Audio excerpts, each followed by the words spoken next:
ఈ ఇరిగేషన్ మంత్రి ఉన్నాడు, వైసీపీ మంత్రి.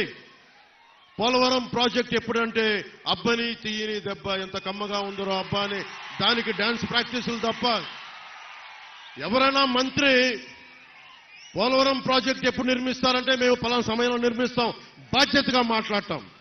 ఒక్క వైసీపీ మంత్రి ఈ రోజు వరకు సమస్యల మీద స్పందించడం. ఏదైనా మాట్లాడితే చంద్రబాబు గారిని వ్యక్తిగతంగా నిందిస్తారు, నన్ను వ్యక్తిగతంగా నిందిస్తారు. పాపం భువనేశ్వర్ మనకి పురంధేశ్వరి గారి మీద అకారణంగా తిడతారు.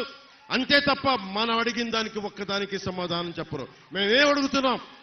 ఉపాధి అవకాశాలు ఏమైనాయి? పోలవరం ఎప్పుడు పూర్తవుద్ది? లేదంటే మనకు పోలీసుకి టీఏలు డిఏలు వాళ్ళకి సరెండర్ లీవ్స్ కి డబ్బులు ఎందుకు చేయట్లేదు? కాంట్రిబ్యూటరీ పెన్షన్ స్కీమ్ ని మీరు రద్దు చేస్తానని చెప్పారు, ఎందుకు రద్దు చేయలేదు? పోలవరం ప్రాజెక్ట్ నిర్మించలేదు. చిన్న చితక నీటి తరహా ప్రాజెక్టులని